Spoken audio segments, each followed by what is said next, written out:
sekalian, jamaah salat subuh yang dimuliakan Allah. Assalamualaikum warahmatullahi wabarakatuh. Alhamdulillahirabbil alamin wa bihi nasta'in wa ala umuri dunya waddin. Wassalatu wassalamu ala asrofil anbiya'i wal mursalin wa ala alihi wa ashabihi wa man tabi'ahum bi ihsanin ila yaumiddin, amma ba'du. Segala puji bagi Allah.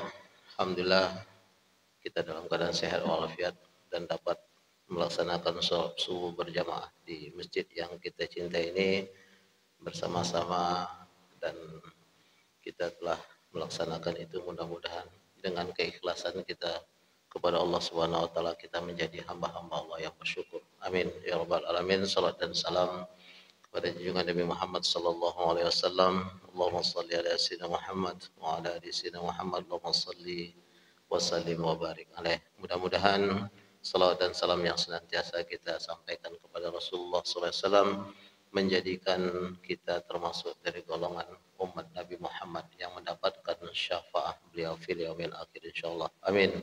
Amin ya rabbal alamin. Sepertinya saya masih punya hutang dengan pertanyaan hari Senin lalu. Pertanyaan itu salah paham saya. Jadi Bang Naman ini bertanya begini sebenarnya yang dimaksudnya. Kemarin saya cross check lagi. Kita ini di masjid lalu mendapat makanan karena di masjid ini banyak sudah sholat di situ, kemudian berdoa di situ, banyak membaca Al-Quran di dalam masjid ini, kan rumah Allah. Apakah tidak lebih berkah apa yang kita makan di dalam itu? Nah, itu gimana tuh Ustaz katanya. Jadi maksudnya begitu. Saya sangka kemarin masalah dari mananya gitu kan. Kan itu jawaban saya kemarin. Sebenarnya keberkahan itu tergantung kita.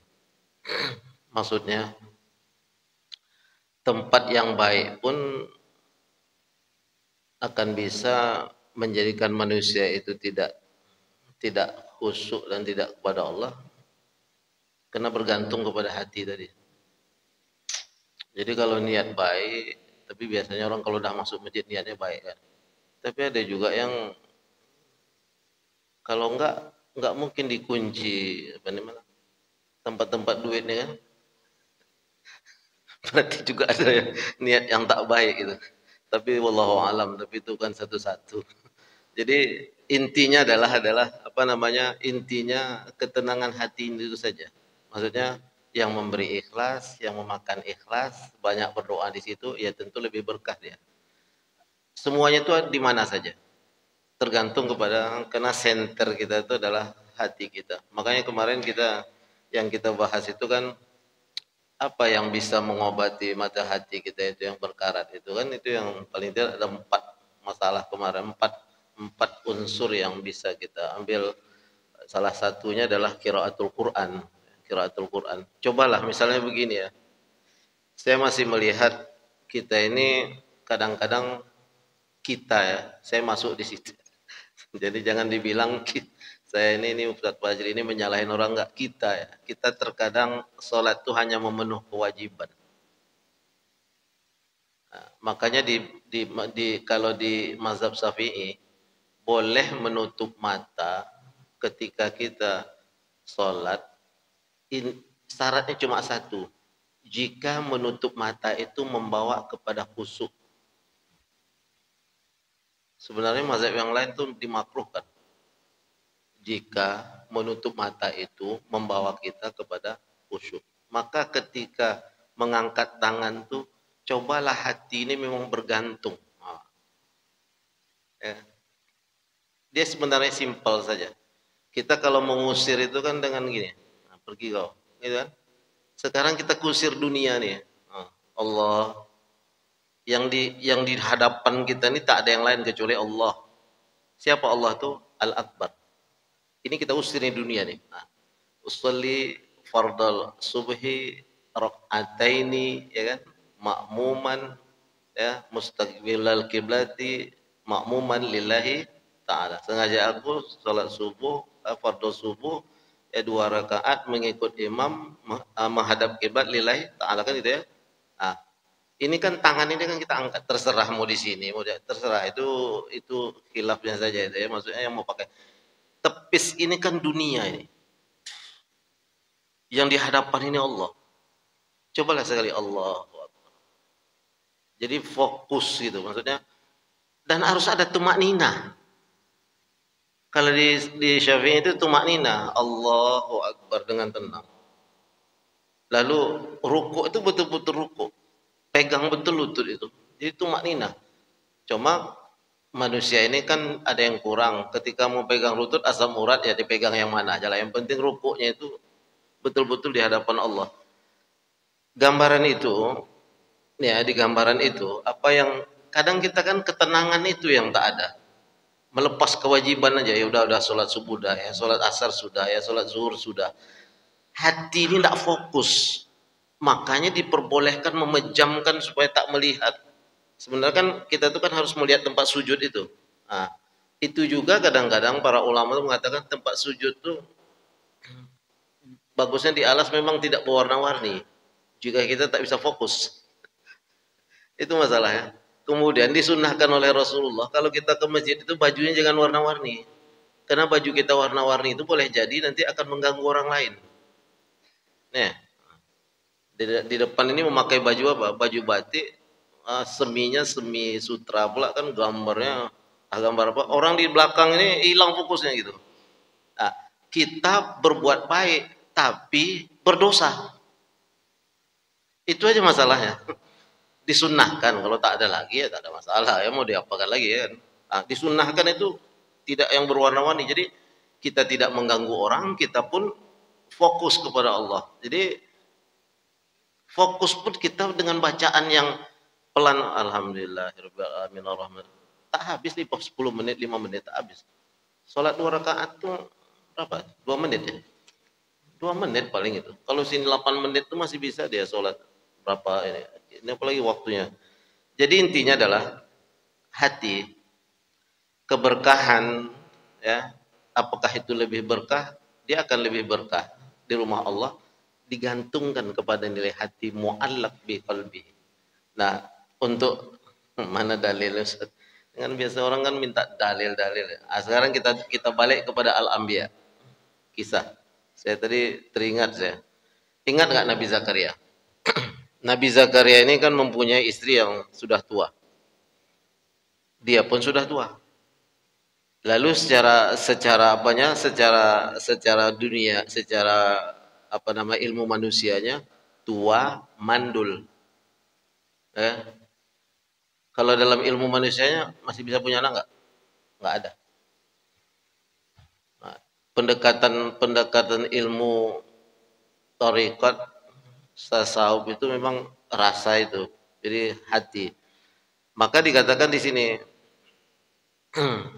dijelaskan oleh Allah, A'udzubillahi minasyaitonirrajim, wa Zakaria ya iznada rabbahu rabbi la tazarni farda wa anta khairul warisin. Lihat ya, apa kalimatnya? Dan ingatlah Zakaria ketika ia iznada. Kalimat nada itu nada yunadi itu lebih eksis daripada da'a yad'u. Nada itu sepenuh hati, yunadi ya.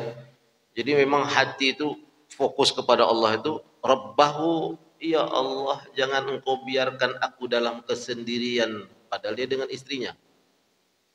Kenapa dia katakan dalam kesendirian? Aku enggak punya keturunan, padahal dia berdua. Dikatakan Rabbi la tazarni fardan wa anta khairul warisin. Engkaulah sebaik-baik yang bisa memberikan kewarisan kesolehan ini. Kalau kami habis, kepada siapa kewarisan kesolehan ini yang akan kami inikan? Itu kerisauan Nabi Zakaria. Lihat ya. Lalu Allah menjelaskan dalam kalimat itu, fastajabna lahu ya wa wahabna lahu bi Yahya. Fastajabna, kalimat itu kena nada yunadi, lalu dikatakan kami jawab. apa yang menjadi panggilan hatinya tadi. Panggilan hati itu dijawab oleh Allah, lalu dikatakan wa wahabna lahu bi Yahya, yang nama sebelumnya tidak ada nama Yahya di dunia itu. Jadi Allah berikan sesuatu yang spesifik. Saya tidak mengatakan kepada ini Nabi Ustaz, kalau dia berdoa mesti dikabulkan. Tidak, kita juga bisa. Lihat syaratnya ya. Apa alasan Allah memberikan beliau? Kalau kemarin menghilangkan karat-karat hati itu bacaan Quran, zikrul maut, menghadiri majelis zikir. Nah, ini lihat ada 3. Kenapa Allah mengistijabah? Pertama, dikatakan dalam kalimat ini sebelum itu adalah sebelum itu dijelaskan kami jawab apa yang diminta oleh Zakaria yang sepenuh hati tadi dengan memberikan anak. Pertama caranya apa Allah? Kenapa tadi istrinya tak bisa punya anak?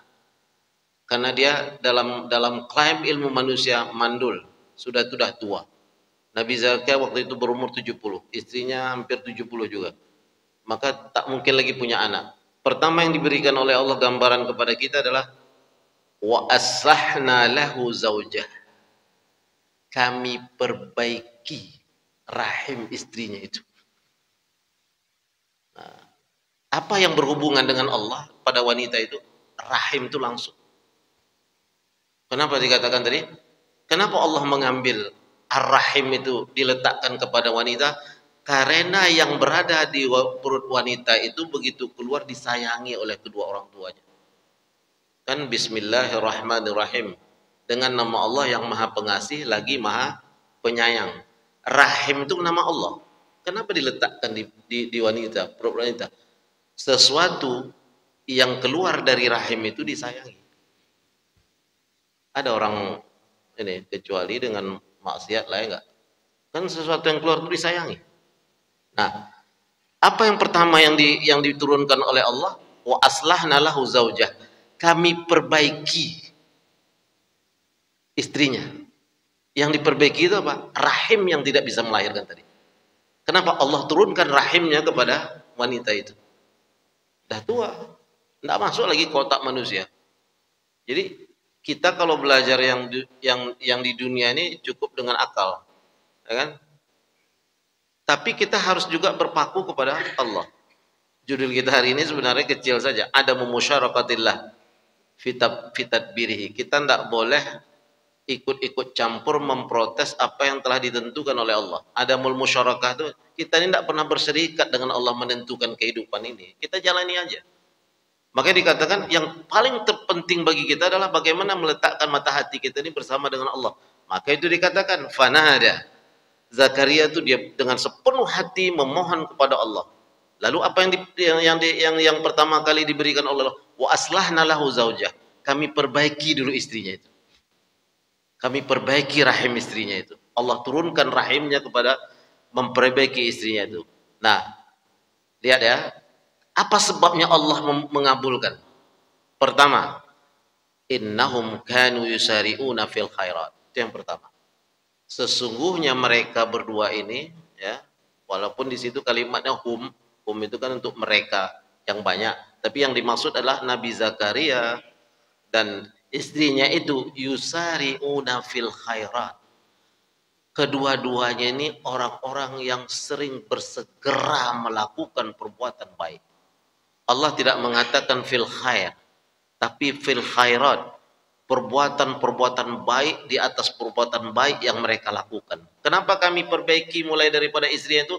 Karena dia berdoa lalu Allah memberikan jawaban itu karena Allah tahu mereka ini orang-orang yang berdua ini selalu bersegera berbuat kebaikan di atas kebaikan. Allah tidak mengatakan khair. Kita ini kan berbuat satu kebaikan saja nanti mungkin lebih banyak kesalahan, maka berdua ini, suami istri ini senantiasa bersegera melakukan perbuatan baik. Itu dia, di atas perbuatan baik. Makanya al-khairat itu kan baik-baik. Lalu, di atas perbuatan baik itu, lalu dia berbuat baik. Yang kedua, wa yad'unana raghaban wa rahaba. Rahbun itu bergetar hati itu. Begitu berzikir dengan Allah itu dikatakan wa yad'unana raghaban. Cobalah kita ya, Allah berpicingkan mata itu. Ucaplah sebanyak-banyaknya. Kalau setelah sholat tahajud itu subhanallah wa bihamdi, subhanallahul azim, astaghfirullah. Tarik nafas subhanallah wa bihamdi, subhanallahul azim, lepaskan nafas astaghfirullah. Ulang terus. Paling kurang 100. 4 rakaat tahajud 50, 4 rakaat sudah itu 50, angkat tangan. Ini tadi wanada. Dengan sepenuh hati minta kepada Allah. Dia akan dibersihkan itu hati kita itu. Jadi yad'unana raghaban wa rahaban. Itu yang kedua ya. Raghaban itu sangat berharap. Raghaban. Raghiba. Kepada memohon sekali kepada Allah. Dengan ini rahaban, bergetar hatinya dalam meminta doa itu. Dia tidak menjual amal salehnya ini untuk meminta kepada Allah, mengaku sebagai orang yang soleh. Tapi sebelum dia berdoa, yusari'una fil khairat. Jadi perbuatan baik kita itu juga mengarahkan kita untuk berdoa lebih khusyuk. Nah, dianjurkan juga kalau bisa sebelum, makanya kita selalu dijelaskan sebelum kita berniat itu muawizatain. Qul a'udzu birabbil falaq, qul a'udzu birabbin nas, baru kita doa. Baru kita berniat supaya hati ini fokus dan tumanina. Berapa lama betul lah sholat itu. Jadi itu yang kedua. Kemudian apa yang menyebabkan mereka juga cepat diberikan oleh Allah apa yang didoakan? Sebenarnya kalau dalam hidup kan tak cepat. Dah umur 70 dengan kesepian suami istri itu dia meminta, lalu Allah berikan. Kenapa Allah berikan? Itu yang pertama tadi kan, selalu berbuat kebaikan-kebaikan, kemudian memohon kepada Allah tuh raghaban wa rahaban, dengan rasa getaran. Rahbah itu kan sebenarnya turhibuna aduwakum. Kalau untuk musuh itu bergetar, musuh itu menghadapi seseorang. Jadi Umar bin Khattab itu kalau berjalan itu berpisah itu. Kocar kacir tuh jin itu. Itu rahaban. Di rahaban kalau yang kebaikan itu dia bergetar hatinya memohon kepada Allah. Yang ketiga walana lahu wa kanu lana khashiin. Khusyuk. Itu yang kemarin yang dibacakan doa ya, Allahumma inni a'udzubika, ya Allah aku berlindung kepadamu dari apa? Dari hati yang tak khusyuk. Min nafsid la tasbah, dari jiwa yang tak khusyuk. Kalau ini sudah tidak khusyuk, doa itu udah payah, ngambang deh. Kemudian ilmu yang tak bermanfaat. Kemudian apa? Kalau sudah tidak khusyuk, tidak bermanfaat ilmunya, ya, terakhirnya apa? Wa min du'ain la yustajab. Kami memohon kepada Engkau dari doa yang tidak Engkau ijabah, ya Allah. Ada empat itu dalam doa itu ya. Satu lagi. Kemudian kanu lana khashiin. Intinya 3 itu. Kenapa Nabi Zakir ini diberikan? Berbuat kebaikan di atas kebaikan. Kebaikan itu membawa keberkahan. Keberkahan itu menurunkan rahim Allah, sayang Allah. Maka Allah berikan dia dengan nada. Kemudian dia adalah orang-orang yang mereka ini raghaban, harapan untuk kuat kepada Allah. La yusyarikullah fi amali. Dia tidak tidak goncang dengan apa yang telah diberikan oleh Allah itu, dan tidak ikut campur. Ini jadi ada mumusyarakah Allah itu, jangan menghujat-hujat apa yang telah diberikan oleh Allah. Jadi dia akan melakukan raghaban wa rahaban, terdetik hati untuk meminta itu. Dan yang terakhir adalah wa kanu lana khashiin. Itu yang dikatakan oleh Syekh Abdul Qadir Jalani ini, mengatakan begini. Wa in sakata takallama bilisanil amal akthir mimma yatakallam mimma la yanfa'uka lahzatan la yanfa'uka wa'adha. Jadi dikatakan begini. Orang-orang yang beriman itu jika ia diam, tidak mengerjakan sesuatu, hatinya yang bekerja. Itu yang khashiin. Dia duduk memang, dia tidak mengerjakan sholat, tapi hatinya bekerja untuk fokus kepada Allah itu. Allah itu maha besar, Allah yang mengatur. Aku bisa begini nih Allah. Jadi kesyukuran itu lebih. Aku bisa duduk, aku bisa makan, aku bisa menjadi seperti ini, itu Allah.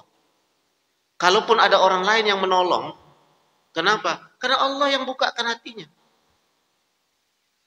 Bisa saja dengan berkat doa kita, bisa saja karena kita banyak berbuat baik tadi. Kenapa aku bisa dekat dengan Allah? Karena kebaikanku banyak.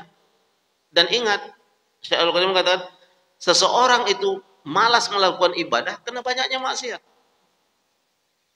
Bahkan kalau dijelaskan oleh Hasan Al-Basri, jika sesuatu terjadi di rumah tanggamu yang mungkin membuat pusingmu, cepatlah dekat kepada Allah.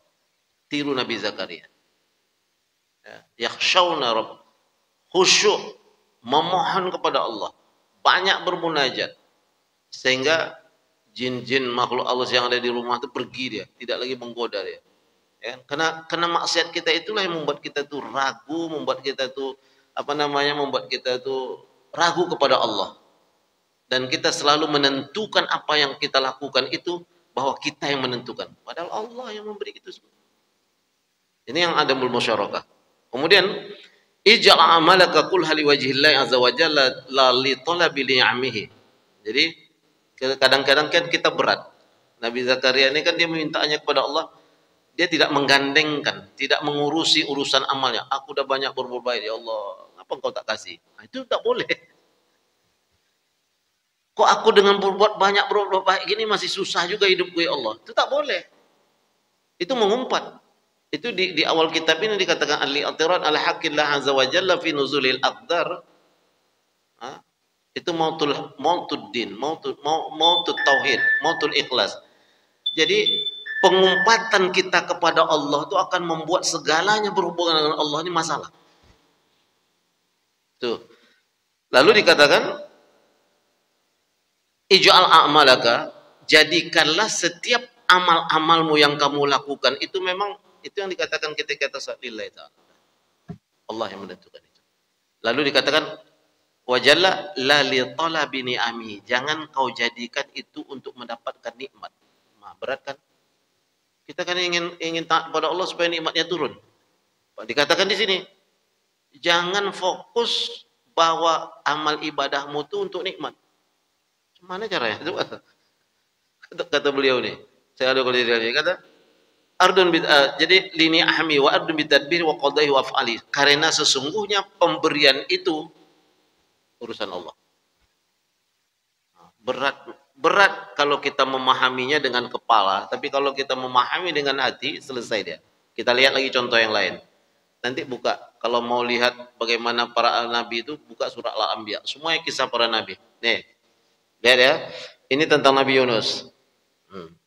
Ayat 87 di surat Al-Anbiya. Kalau tadi ayat 89 sampai 90 Al-Anbiya itu tentang Nabi Zakaria. Kita lihat lagi dari Nabi Yunus. Ya. Ini Nabi Yunus. Auzubillahi minasyaitonirrajim. Wa zannun izzahaba mughadiban fadhanna an lan naqdira alaihi fanada fi dhulumat. Itu yang kita terkenal dengan doa.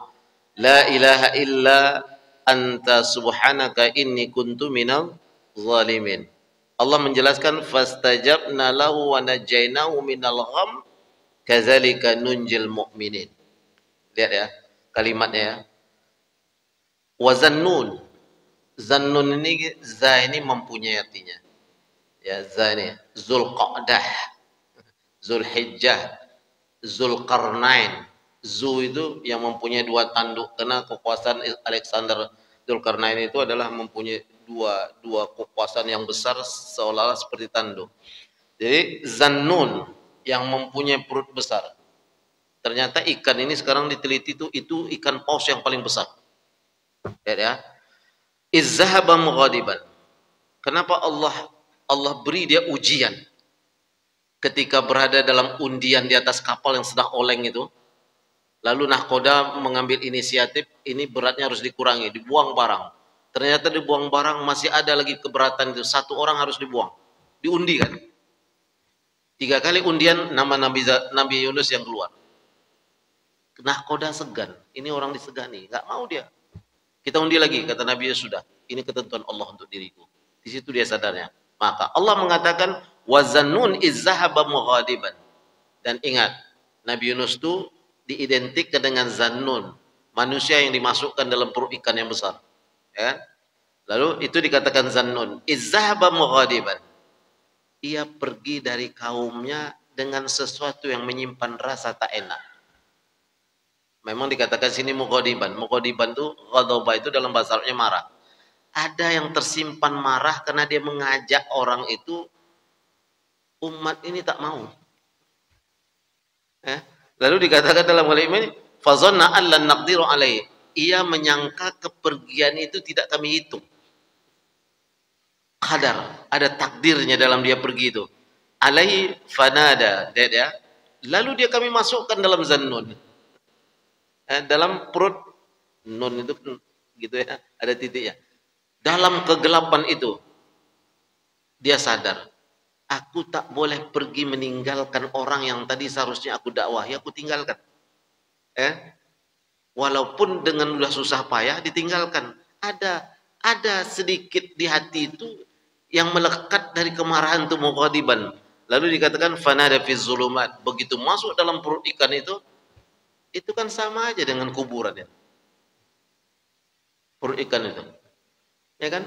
Kuburan yang berjalan. Itu kan Bani Israel pernah menanya kepada Ali bin Thalib. Kepada Ali bin Abi Thalib. Kalau kau bisa menjawab pertanyaan kami yang 10 itu, kami masuk Islam. Ali bin Abi Thalib pernah ditanya, mana kuburan yang berjalan, yang di dalamnya orangnya kemudian hidup kembali. Salah satu jawabannya ini Nabi Yunus. Perut ikan. Cuma saya tidak tahu kisahnya itu kan berbeda-beda. Ada berapa hari, ada berapa malam gitu. Tapi yang jelas kita dalam perut ikan tuh fanada fi zulumat. Dia nada lagi kalimatnya kan. Nah, dengan sepenuh hati merasakan kemarahan tadi itu, ia melakukan suatu kesalahan kena pergi dari orang yang tak sadar, lalu fanada fi zulumat, ia memohon kepada Allah dalam kegelapan perut ikan itu. Seperti apa di perut ikan itu? Amis. Allah menghidupkannya dalam perut ikan. Kalau dalam otak manusia, tak mungkin lagi manusia hidup dalam perut ikan. Tapi Allah hidupkan dia. Allah ilaha illa subhanaka inni kuntu minaz zalimin. Itulah panggilan Nabi Yunus yang paling ikhlas kepada Allah. Dia dikatakan dalam kalimat subhanaka, maha suci engkau, ini kuntu minaz, aku telah meninggalkan itu dalam keadaan yang berbuat adiaya. Maka dikatakan dalam kalimat ini fastajabna lahu. Kalimatnya juga kami beri dia jawaban atas apa yang ia minta. Makanya para ulama sepakat sebelum kita berdoa memohon sesuatu yang terbaik bagi diri kita, baca doa ini. Ya kan? Itu dikatakan. Jadi la ilaha illa anta subhanaka inni kuntu minal zalimin. Mintalah yang lain. Kita mana ada yang tak bersalah. Baca ini sebanyak-banyaknya lalu kita minta kepada Allah. Maka lalu dikatakan dalam kalimat ini, saya akan mengambilnya, wa najjainahu minal gham. Kami selamatkan dia dari kegelapan. Gham ini apa? Awan ketika mau hujan itu yang gelap itu. Makanya salah satu doa yang diajarkan oleh Syekh Abdul Qadir ini dalam kitab kitab Al-Ghunyah, ya kan? Wa yakashifal gham. Allah tuh maha pembuka kegelapan. Dalam kitab Al-Ghunyah itu wa yakashifal gham. Ya farijal ham wa yakashifal gham. Kashifal gham itu awan yang hitam itu terbuka dengan cahaya yang diberikan oleh Allah. Jadi ini kalimatnya wa najjainahu minal gham. Kami selamatkan dia dari kegelapan yang meliputinya. Wa kadzalika nunjil mu'minin. Kenapa Allah selamatkan dia? Karena nilai keimanannya kepada Allah itu masih ada. Dia lari memang. Nabi Yunus ini lari memang dari dakwah itu. Tapi dia selamatkan. Ya kan? Selamatkan itu minaz zalim. Fastajabna wa najjainahu minal gham wa kadzalika nunjil mu'minin. Apapun masalah dalam kehidupan, jangan pernah lepas nilai keimanan kepada Allah itu. Untuk yakin kepada nilai ketakwaan. Mukmin mutakin. Nah, maka dikatakan dalam kalimat ini, apa yang kita lakukan di atas dunia ini, silakan, dunia ini bebas untuk kita. Tapi ada pagarnya, hududus syar'i. Ada batas-batas syariah yang telah ditentukan oleh Allah. Wa qarabal haqqu azza wa jalla jannatul qaumi wa bu'dahum anhu anin nar la yarjuna illa hazil jannah la yakhafuna illa hazin nar. Kita beribadah itu adalah sesuatu yang memohon kepada Allah untuk menerangkan mata hati. Maka apa seikhlas, di atas ikhlas yang bagaimana kita melakukannya, di atas itulah Allah memberikan keterangan dalam hidup.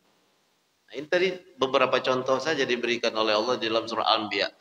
Maka dalam judul ini adalah ada musyarakatullah fi tadbirihi, dikatakan hibzul ududu syar'i, memelihara batas-batas syariah, batas-batas yang telah ditentukan oleh Allah, baik melalui ayat-ayatnya, baik melalui apa yang diberikan oleh Rasulullah. Itu dijelaskan bahwa itulah ridha yang akan kita dapatkan dari Allah dalam arti yang terakhir. Maka kemarin kan kita minta, cukupkah kita hanya beragama? Tidak. Tetapi yang terakhir, bagaimana kita mendapatkan hidayatut taufik. Karena taufik itu adalah ridha Allah. Kalau Allah sudah ridha, semua yang akan kita jalankan itu selesai. Allah ridha dengan apa yang kita amalkan, semuanya diberikan. Radhiyallahu anhu wa radu'an. Ya. Jadi Allah ridha anhum wa radu'an. Dia ridha terhadap apa yang telah diberikan oleh Allah Subhanahu wa taala.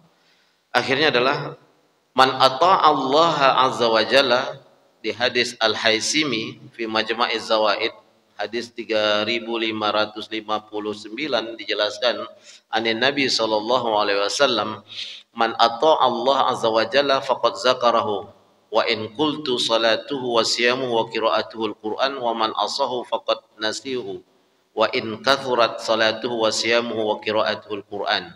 Jadi intinya begini dalam hadis ini, barang siapa yang taat kepada apa yang telah diberikan oleh Allah. Tadi 3 persoalan tadi ya, Nabi Zakaria tadi ya, ketaatan itu ya, yusari'una fil khairat, ya, cepat, yad'unana rahaban wa raghaban, kan itu di dalam kalimat itu adalah ketaatan. Faqad zakarahu, maka dia telah ingat kepada Allah. Wa in qallat, ini memberikan harapan hadis ini. Walaupun sholatnya sedikit, puasanya sedikit, bacaan Qurannya sedikit, ketaatan itu utama. Tapi kalau dia taat, sholatnya banyak, baca Qurannya banyak, lebih baik. Kan itu.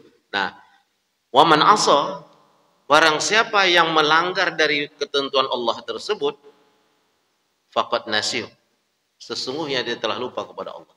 Dia tak ingat kepada Allah. Fa in kasurat salatu, walaupun sholatnya banyak, puasanya banyak, bacaan Qur'annya banyak. Tapi bagusnya adalah baca sholatnya banyak, bacaan Qur'annya banyak, puasanya banyak, dia taat kepada Allah. Apa yang diberikan Allah ini mudah. Jangan kita ragukan. Begitu kita taat kepada Allah, lalu melakukan sesuatu ketaatan itu dengan sepenuh hati, selesai urusan. Makanya kita selalu dalam yang kemarin tuh, al-mu'minu muti'un li rabbi azza wa jalla muafiqun lahu sabirun ma'hu yakifu inda khuzuzihi wa kallamu wa qallahu wa libasu wa jimu tasarrufatihi. Sesungguhnya orang-orang mukmin itu adalah orang-orang yang taat kepada Allah. Dia batasi pakaiannya, makanannya, pekerjaannya, tindak tanduknya sesuai dengan apa yang telah ditentukan oleh Allah. Allah bukakan jalan. Nabi itu memang diciptakan untuk kita tiru. Ini baru nabi-nabi selain Rasulullah. Kalau Rasulullah lagi yang kita gambarkan, tak sanggup rasanya kita mengikuti itu.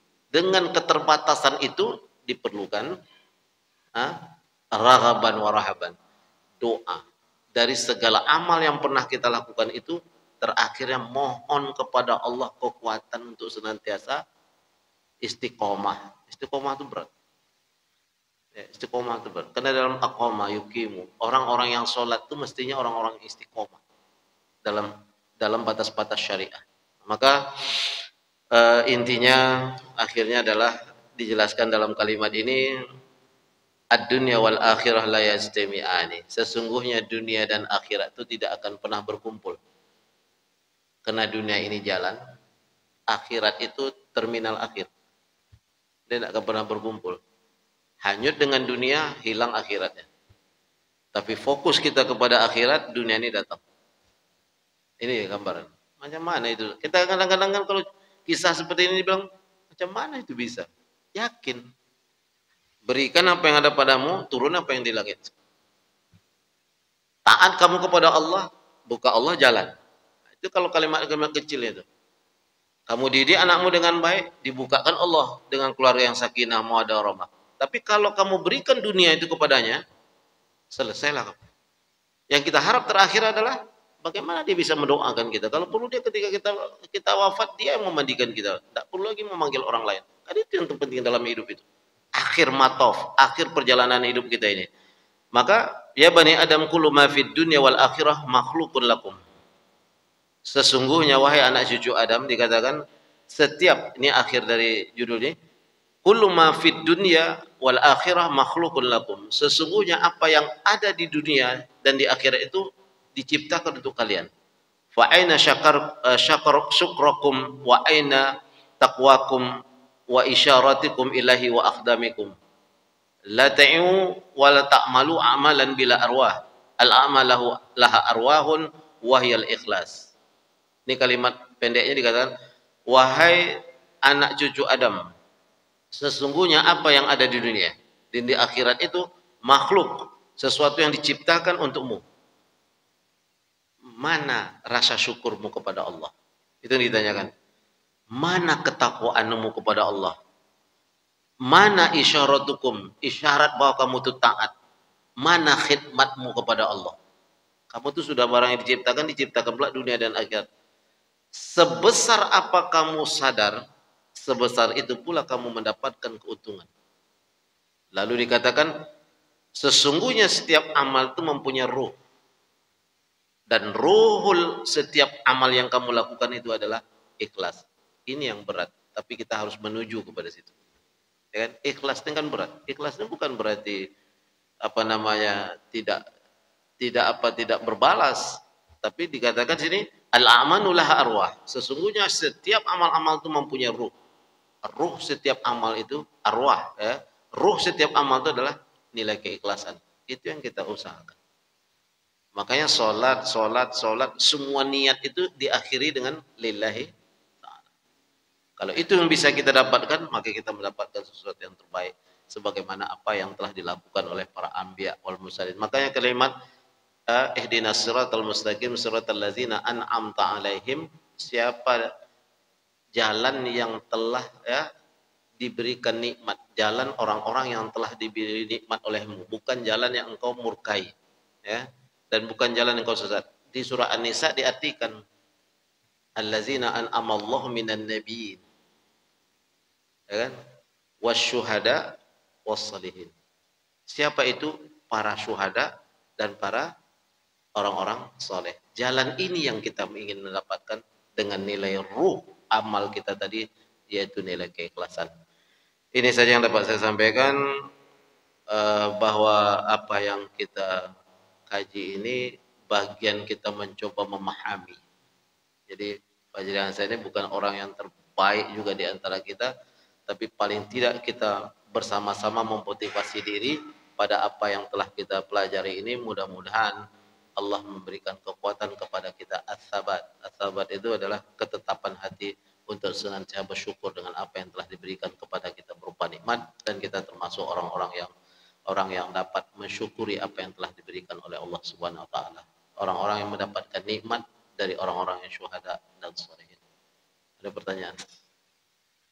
Ada Bang? Enggak ada ya?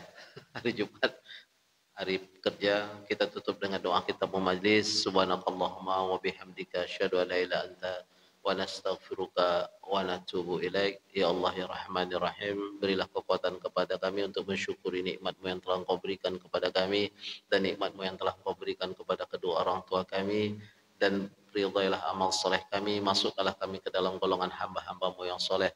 Ya Allah, jadikanlah pertemuan kami ini pertemuan yang kau rahmati, dan jadikanlah perpisahan kami setelah ini perpisahan yang kau ampuni. Ya Allah, ya Rahman, ya Rahim, Rabbana atina fid dunya hasanah, wa fil akhirati hasanah, wa qina azabannar, walhamdulillahi rabbil alamin. Mohon maaf dari semua kata-kata yang tak tepat pada tempatnya. Wabillahi taufiq wal hidayah. Assalamualaikum warahmatullahi wabarakatuh.